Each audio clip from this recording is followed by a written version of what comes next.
Subscribe to my YouTube channel and press the bell icon to never miss the latest update. Hello student, आप सभी का स्वागत है हमारे नए YouTube चैनल जिसका नाम है हैंडी बुकमार्क। अगर अभी तक आपने इसका इंट्रोडक्टरी वीडियो नहीं देखा है तो जाके चेकआउट कर लें। इस चैनल का मेन मोटिव ये है कि आप यहाँ से जो भी चैप्टर कंप्लीट करते हैं वो सिर्फ आपके रजिस्टर में पाइल अप होके ना रह जाए, बल्कि आप उसकी सारी की सारी नॉलेज आपकी फिंगर टिप्स पे हो। और आप अपनी प्रोग्रेस को चेक करने के लिए हर एक चैप्टर के बाद में आपके लिए एक मॉक टेस्ट का अरेंजमेंट किया गया है, जहां पे आप अपनी कंप्लीट प्रोग्रेस चेक कर सकते हैं और अपने स्ट्रॉन्ग और वीक पॉइंट दोनों पे अपने काम कर सकते हैं। चलिए और देर ना करते हुए हम अपनी चैप्टर की तरफ बढ़ते हैं। आज हमने जो चैप्टर लेना है वो है क्लास 10 का केमिकल रिएक्शन एंड इक्वेशन। आज हम जो टॉपिक कवर करने वाले हैं जिसका नाम है chemical reaction and types of reaction. अब हम पढ़ेंगे केमिकल रिएक्शन के बारे में। केमिकल रिएक्शन क्या होती है? जब कभी भी दो चीजें मिलती हैं तो उनका अगर स्टेट में कोई चेंज होता है, या फिर कोई कलर में उनके चेंज होता है, या फिर टेम्परेचर में, या फिर कोई गैस इवॉल्व होती है, तो हम कहते हैं उसको केमिकल रिएक्शन। सबसे पहले इसकी केमिस्ट्री के टर्म्स में जाने से पहले हम इसको बहुत ही बेसिक लैंग्वेज में समझना चाहेंगे। सबसे पहले अगर हम स्टेट की बात करते हैं तो जैसे कि अगर हम एक मेटल को हीट अप करते हैं या फिर एक आयरन को लेते हैं, तो आयरन को जब हम हीट करते हैं तो उसका एक स्टेट चेंज होता है। तो स्टेट उसका सॉलिड स्टेट से लिक्विड स्टेट में हो जा रहा है, ये भी एक तरह का केमिकल रिएक्शन है। सेकेंड है कलर।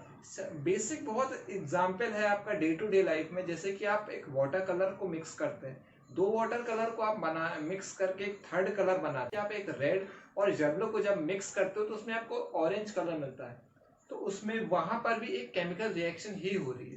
थर्ड है टेम्परेचर। टेम्परेचर की बात हम अगर करें तो अगर आपका ने कभी पानी में कभी नमक को मिलाइए या फिर कभी चीनी को मिलाइए, शुगर को मिलाइए, तो जब आप कभी भी उसको मिक्स करेंगे तो उसका आप नोटिस करेंगे कि पानी का टेम्परेचर जो नॉर्मल टेम्परेचर था उससे कम हो चुका है। फोर्थ हम पढ़ेंगे इवोल्यूशन ऑफ गैस। हम लोग जैसे कि पान वाली की दुकान में आपने देखा होगा कि चूना होता है, उस चूने को कभी भी आप पानी में डाल के छोड़िए तो आपको क्या दिखेगा कि गैस इवॉल्व हो रही है। तो ये एकदम बेसिक डेली लाइफ एग्जांपल्स थे। केमिकल रिएक्शंस क्या होती हैं, इनमें क्या क्या होता है, अब हम इसको पढ़ेंगे। फ्रेम केमिकल रिएक्शन को कभी भी फ्रेम करने से पहले जो हम जिस तरह से उसको लिखते हैं उसको हम केमिकल इक्वेशन कहते हैं। ये अभी हमने एक सैंपल इक्वेशन लिखी है जो कि है मैग्नीशियम को ऑक्सीजन के साथ रिएक्ट कराने पे हमें मैग्नीशियम ऑक्साइड मिलता है। और लेफ्ट साइड में कभी भी जो भी चीजें लिखी होती हैं उसको हम रिएक्टेंट कहते हैं, और राइट साइड में जो भी चीजें होती हैं उसको हम प्रोडक्ट कहते हैं। अब हम इसको एलिमेंटल फॉर्म में लिखेंगे। हम कभी भी इक्वेशन को वर्ड फॉर्म में नहीं लिखते, हम इसको हमेशा एज अ एलिमेंटल फॉर्म लिखते हैं।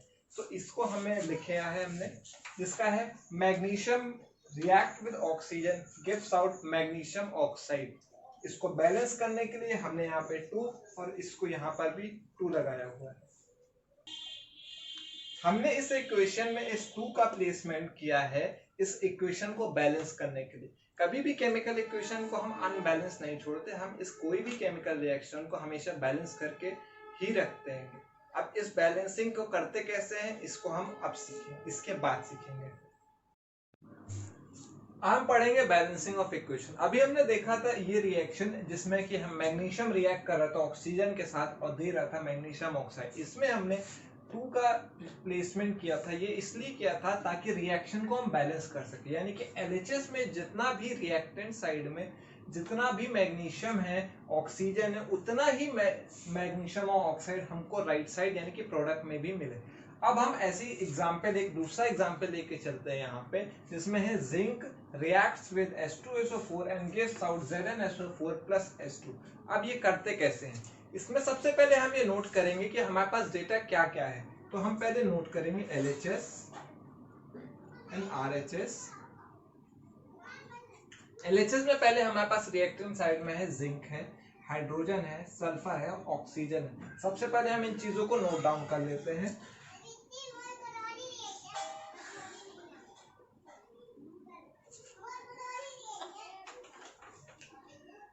LHS साइड में जिंक हमारे पास एक है, RHS साइड पे भी एक है, इसको नोट कर लेते हैं। हाइड्रोजन का प्लेसमेंट देखते हैं। हाइड्रोजन लेफ्ट साइड में भी 2 हैं और राइट साइड में भी 2 हैं। सेम है सल्फर की बात कर लेते हैं। सल्फर लेफ्ट हैंड साइड पे भी एक है और आरएचएस साइड पे भी एक है, इसको भी हमने नोट डाउन कर लिया। और फाइनली बारी आती है ऑक्सीजन की, जो एलएचएस में भी 4 है और आरएचएस में भी 4 है। As you can see LHS की जितनी भी वैल्यू है आरएचएस की इक्वल है, यानी कि हम ये कह सकते हैं कि ये गिवन इक्वेशन, जैसा कि आप देख रहे हैं कि एलएचएस की वैल्यूज आरएचएस की वैल्यूज की जस्ट इक्वल है, यानी कि हम ये कह सकते हैं कि ये एक कंप्लीट रिएक्शन बैलेंस्ड इक्वेशन है। अब हम और एक रिएक्शन देखेंगे जो कि एक अनबैलेंस्ड इक्वेशन होगी और उसको हम यहाँ पे बैलेंस करेंगे। इक्वेशन जिसमें क्या है, वाटर के साथ आयरन रिएक्ट कर रहा है और यहाँ पे आयरन ऑक्साइड बन रहा है और हाइड्रोजन गैस लिबरेट हो रही है। यहाँ पे आप देखेंगे कि ये इक्वेशन अनबैलेंस है, जैसे कि यहाँ पे आयरन है, ऑक्सीजन है, ये सब अनबैलेंस है। यहाँ पे एलएचएस में इनकी वैल्यूज कुछ और आरएचएस में वैल्यू कुछ और। अब इस इक्वेशन को बैलेंस करेंगे तो बैलेंसिंग का सबसे मेन स्टेप और सबसे पहला स्टेप ये होगा कि पहले हमें चीजें नोट डाउन कर लेनी है कि एलएचएस साइड में क्या कितना है और आरएचएस साइड में क्या कितना है। चलिए नोट करते हैं इसको।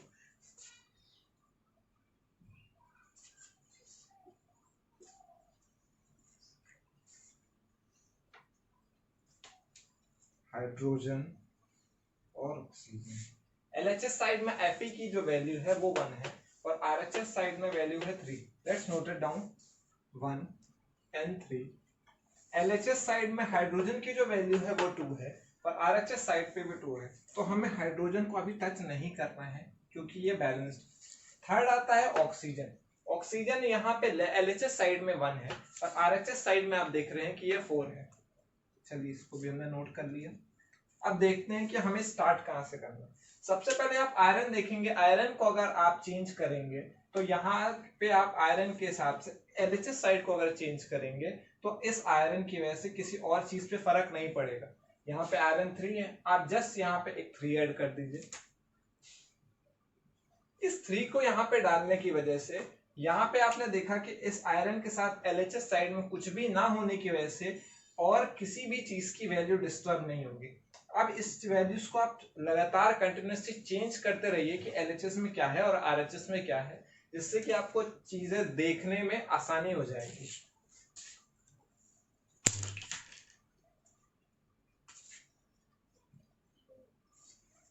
आयरन बैलेंस हो चुका है। अब हम बढ़ेंगे ऑक्सीजन की तरफ। ऑक्सीजन हमने देखा कि एलएचएस साइड में 4 है और आरएचएस साइड में जस्ट 1 है, तो हम सबसे पहले इसको बैलेंस करेंगे। जब हमने इसको बैलेंस करने के लिए आगे बढ़े तो हमने यहाँ पे देखा कि ऑक्सीजन 4 है, यहाँ पे 1 है, तो हमने सिंपली एक 4 यहाँ पे ऐड कर दिया और ऑक्सीजन हो चुका है बैलेंस।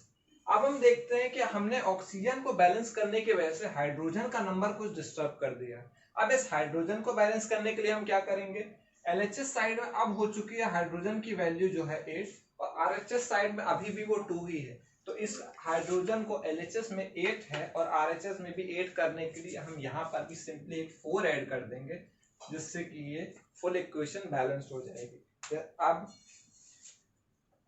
आप दोनों साइड देखेंगे कि हर एक वैल्यू प्लेस हो चुकी है और बैलेंस हो चुकी है ये इक्वेशन। अब आप देख लीजिए हर एक साइड, एलएचएस साइड में जितना रिएक्टेंट है उतना ही प्रोडक्ट साइड में भी हमें वो चीजें मिली हैं और ये एक रिएक्शन बैलेंस्ड हो चुकी है। Now next topic is types of reaction. इस टाइप्स ऑफ रिएक्शन के अंदर आती हैं 4 तरह की रिएक्शन। सबसे पहले हम पढ़ेंगे कॉम्बिनेशन रिएक्शन, दूसरी है डिकम्पोजिशन रिएक्शन, तीसरी है डिस्प्लेसमेंट रिएक्शन और चौथी है डबल डिस्प्लेसमेंट रिएक्शन। चलिए हमें आप शुरू करते हैं कॉम्बिनेशन रिएक्शंस के साथ। तो कॉम्बिनेशन रिएक्शंस क्या है? कॉम्बिनेशन रिएक्शन का एक बहुत बेसिक एग्जांपल लेंगे। कॉम्बिनेशन रिएक्शन यानी कि कोई भी दो सिंपलर थिंग्स, जैसे कि एक मार्कर और एक ढक्कन ले सकते हैं कि ये दो सिंपलर चीजें हो गई, इन दोनों को मिक्स किया और ये कंबाइन करके एक नया प्रोडक्ट का फॉर्मेशन किया, यानी कि ये एक कंप्लीट प्रोडक्ट आपके पास आ गया। इनिशियली आपके पास एक पेन का नीचे वाला पार्ट था और एक ढक्कन था, आपने इसको मिक्स किया और ये कंप्लीट एक मार्कर बन के रेडी है। ऐसे ही अब हम इसकी एक डेफिनेशन देख लेते हैं। रिएक्शन, कॉम्बिनेशन रिएक्शन की है एक definition, combining of two element और compound is known as combination reaction. Combine मतलब कि कंबाइनिंग हो रही है, यानी कि दो एलिमेंट, या तो दो एलिमेंट जुड़ सकते हैं या दो कंपाउंड जुड़ सकते हैं, या एक एलिमेंट और एक कंपाउंड मिलके एक नया कंपाउंड जो बनाएंगे वो एक कॉम्बिनेशन रिएक्शन का प्रोडक्ट होगा। ठीक है, हम इसकी एक रिएक्शन देख लेते हैं, कॉम्बिनेशन रिएक्शन। हम इसकी एक रिएक्शन देखेंगे जिसमें कि मैग्नीशियम ऑक्सीजन के साथ रिएक्ट करता है और मैग्नीशियम ऑक्साइड बनाता है। इसमें दो एलिमेंट का कॉम्बिनेशन हो रहा है, एक Mg और एक O2, और मिलकर ये एक थर्ड प्रोडक्ट बना रहे हैं जिसका नाम है मैग्नीशियम ऑक्साइड। हम आगे बढ़ेंगे, कुछ और इसके एक रिएक्शन और देखेंगे।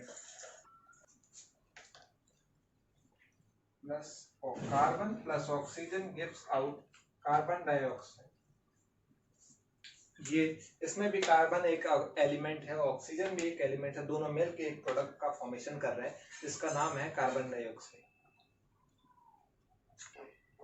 Decomposition reaction. डिकम्पोजिशन रिएक्शन का मतलब कि किसी भी चीज का छोटे छोटे टुकड़ों में टूटना। जैसे कि ये मार्कर को ही ले सकते हैं, ये एक मार्कर है, इसको हमने ब्रेक किया, ये ढक्कन और इसमें टूट गया, इसको अभी हम और ब्रेक करके यहाँ से ब्रेक करके अलग करेंगे तो ये और छोटे छोटे टुकड़ों में टूट जाएगा। इसका मतलब ये है कि ये एक मेन कंपाउंड है या मेजर कंपाउंड है जो कि छोटे छोटे अपने टुकड़ों में टूट टूट के अलग हो रहा है। ऐसे हम देखते हैं इसकी डेफिनेशन, फिर एक रिएक्शन देखेंगे।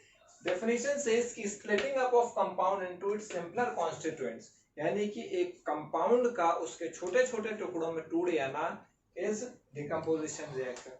It's अब एक इक्वेशन देख लेते हैं, जिस रिएक्शन देखेंगे हम यहाँ पे, फेरस सल्फेट को हीट अप किया गया, वो कन्वर्ट हुआ फेरिक ऑक्साइड में, SO2 में और SO3 में। ये एक मेजर बड़ा कंपाउंड था जिसको हमने हीट की मदद से यानी कि टेम्परेचर देके हीट अप करके कुछ सिंपलर सब्सटेंसेस में तोड़ लिया। नॉर्मल एक एग्जांपल लेते हैं अपने डे टू डे लाइफ में से, या फिर इस मार्कर का ही लेके एग्जांपल चलते हैं कि एक तरह से ये मान के चलते हैं, यहाँ पे ये आयरन है जो कि स्ट्रॉन्ग है, यहाँ पे ये CuSO4 है जो कि ब्लू कलर का होता है, सॉल्यूशन आपने देखा ही होगा। ये क्या करता है कि ये Cu, ये आयरन आता है, Cu को रिप्लेस करता है और इस SO4 यानी कि ये ढक्कन के साथ रिप्लेस हो जाता है।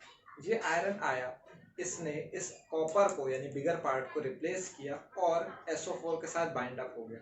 अब ये बन गया हमारा FeSO4 और ये हमारा Cu एक्स्ट्रा लेफ्ट ओवर रह गया। डिस्प्लेसमेंट रिएक्शन का एक एग्जांपल लेके चलते हैं।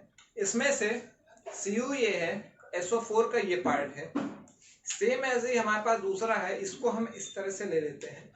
ये बड़ा वाला पार्ट हमारा Fe का है, Fe जाता है CuSO4 के पास, इस पे अटैक करता है और Cu को अपनी जगह से हटा के SO4 के साथ खुद बाइंड हो जाता है।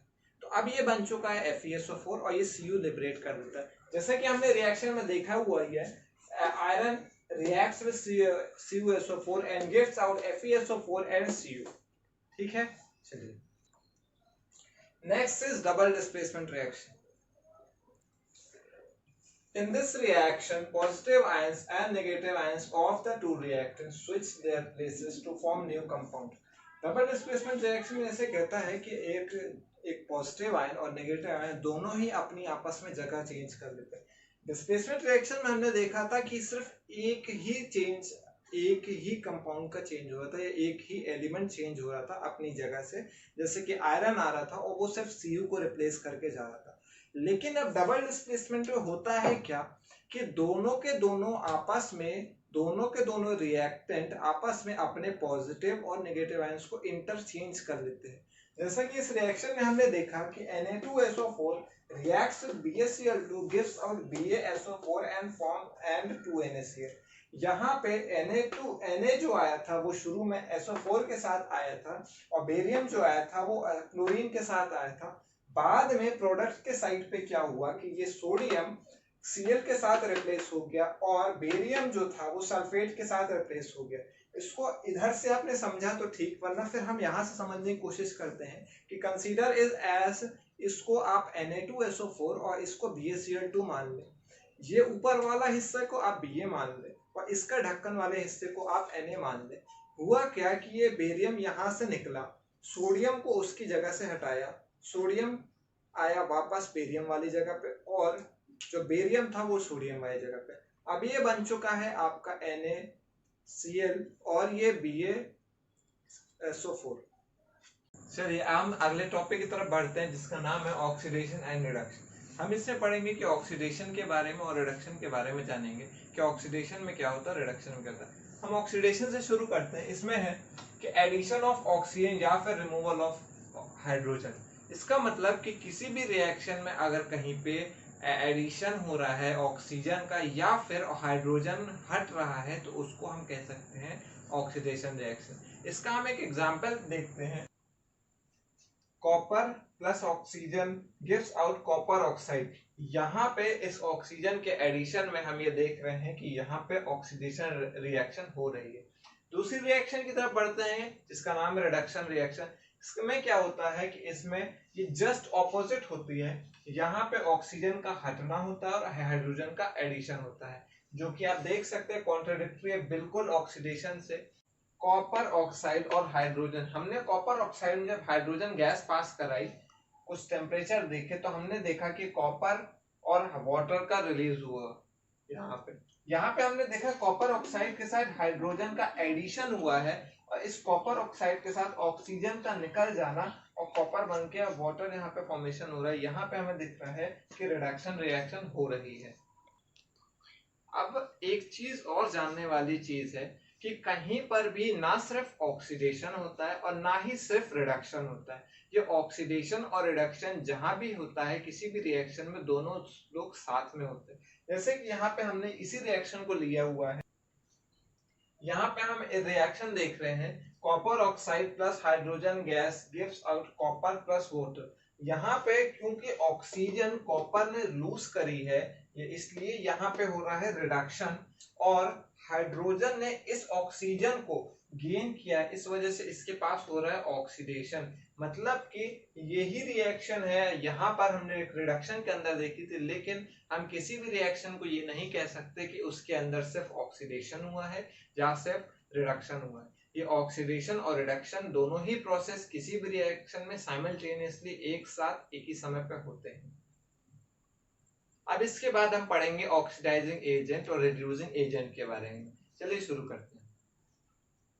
Oxidizing agent. Oxidizing agent are those agent which helps to oxidize others, which means they get reduced. इसका मतलब ये है कि ऑक्सीडाइजिंग एजेंट वो एजेंट्स होते हैं या वो एलिमेंट है या वो कंपाउंड है जो दूसरे को ऑक्सीडाइज करने में मदद करता है, यानी कि दूसरे एलिमेंट में ऑक्सीजन को ऐड करवाएगा और खुद में रिडक्शन करता है। सेम एज रिड्यूसिंग एजेंट में ये दूसरी पार्टी को यानी कि दूसरे कंपाउंड को रिड्यूस करता है, यानी कि उसमें हाइड्रोजन का एडिशन या फिर रिमूवल ऑफ ऑक्सीजन करवाता है और खुद में उसका ऑपोजिट करता है।